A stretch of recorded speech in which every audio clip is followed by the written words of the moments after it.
यदि आप राजस्थान बोर्ड कक्षा 10वीं के विद्यार्थी हैं तो आप सबको यह पता होगा कि आपका 29 मार्च को विज्ञान साइंस विषय का जो पेपर है वो होने वाला है।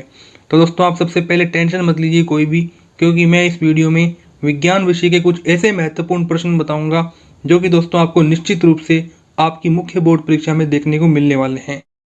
आप देख सकते हैं दोस्तों, हमारे पास में सबसे पहले इस पेपर का खंड ए सेक्शन ए है वो आता है, जिसका पहला प्रश्न आपको बहुविकल्पी प्रश्नों का मिलेगा।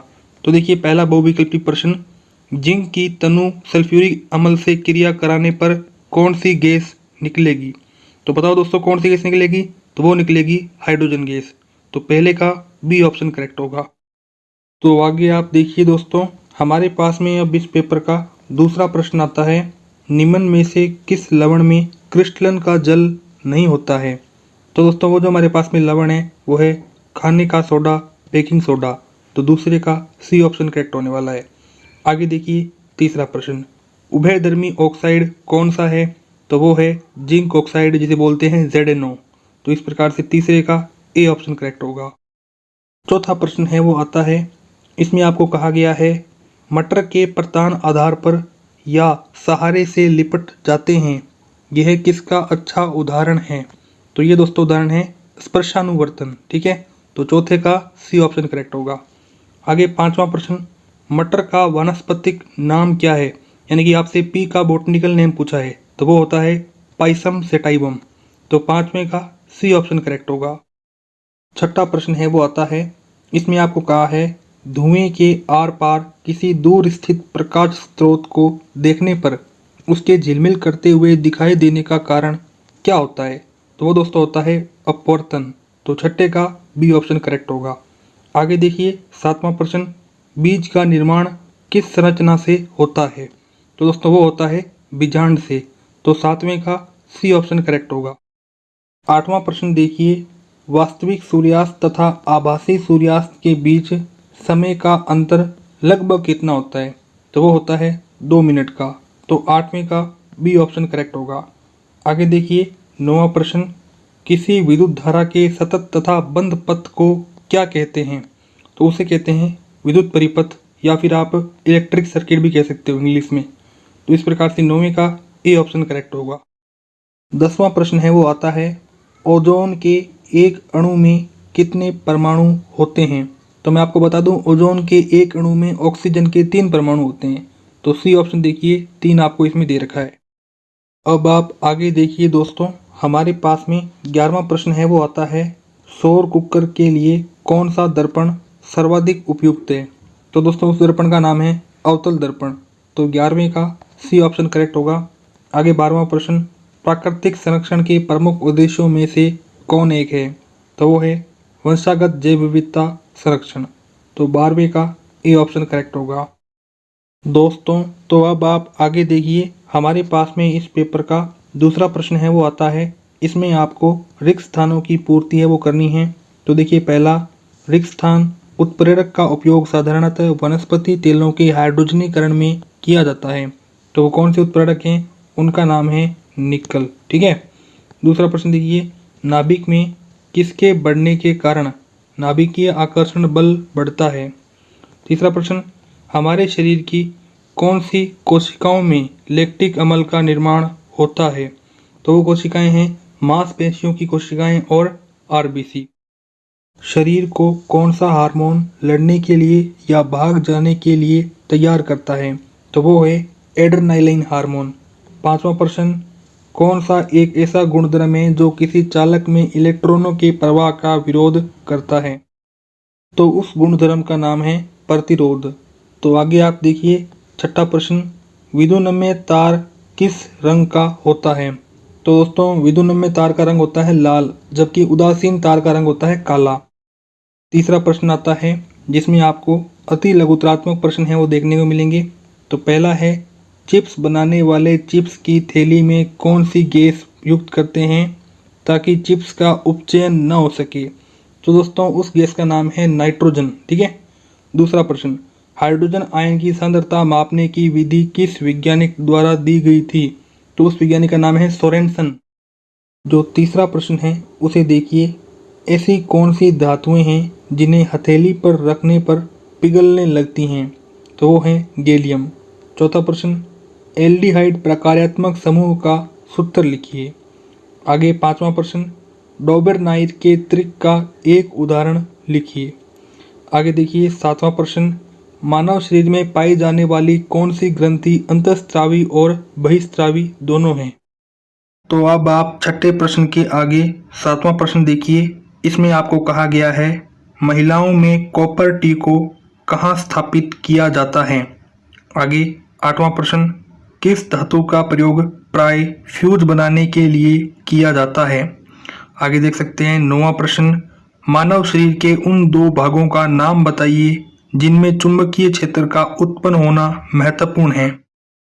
इसी के आगे देखिए दसवां प्रश्न, चुंबकीय क्षेत्र में किसी विद्युत धारावाही चालक पर बल का विचार किसने प्रस्तुत किया। 11वां प्रश्न, बायोगैस संयंत्र से प्राप्त स्लरी में उपस्थित यौगिक कौन कौन से हैं। अब आप 12वां प्रश्न देख सकते हैं, जैव निम्नीकरण किसे कहते हैं।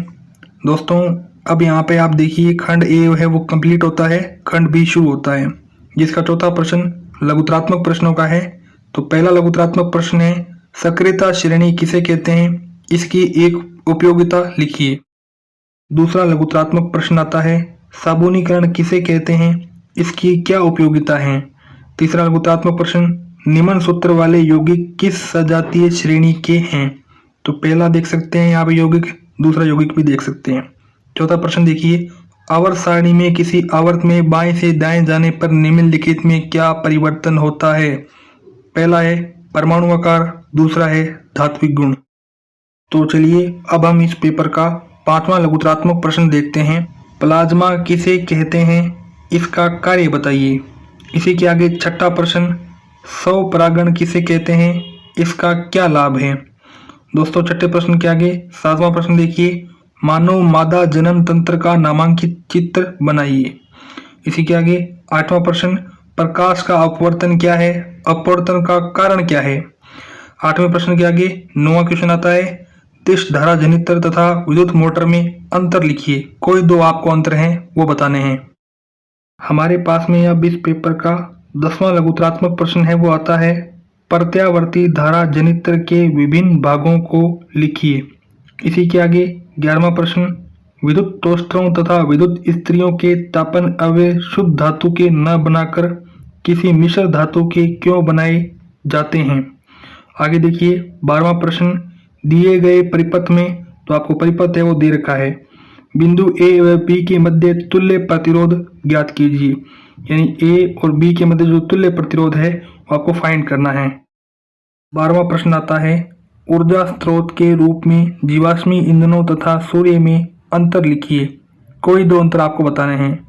आगे देखिए हमारे पास में इस पेपर का खंड स सेक्शन सी है वो आता है, जिसका पांचवा प्रश्न आपको दीर्घ उत्तरात्मक प्रश्नों का मिलने वाला है।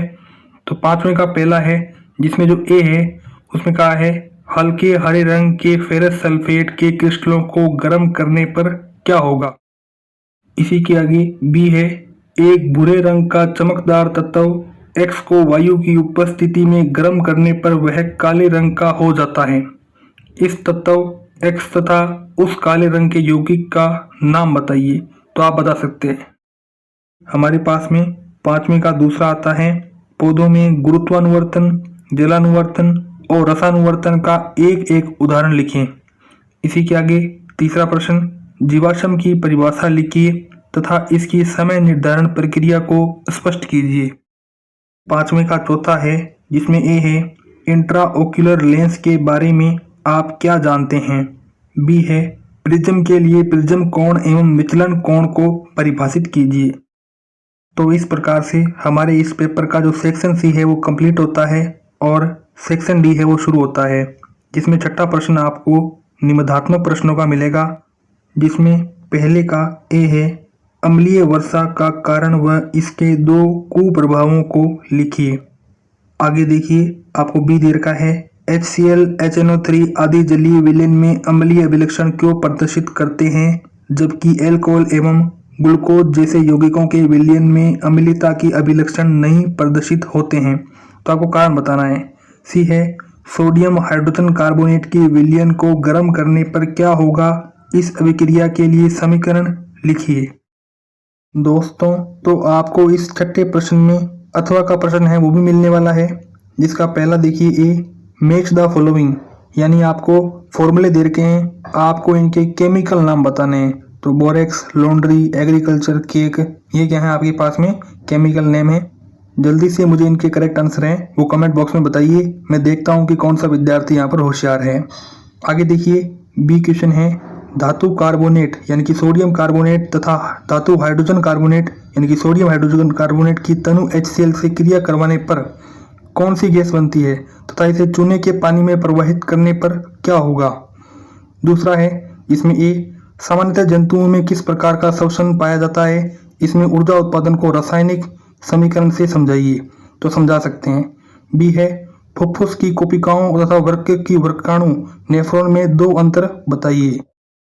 तो गाइस यहाँ पर आपको एक और अथवा का प्रश्न मिल रहा है, जिसमें ये है ATP का निर्माण किस प्रकार से होता है, समीकरण दीजिए। बी है रुधिर एवं लसिका में अंतर लिखिए, कोई दो आपको अंतर हैं वो बताने हैं। तीसरा प्रश्न देखिए, इसमें ये है उत्तल लेंस द्वारा बनने वाले प्रतिबिंब का किरण चित्र बनाओ जबकि बिंब की स्थिति 2f से परे हो।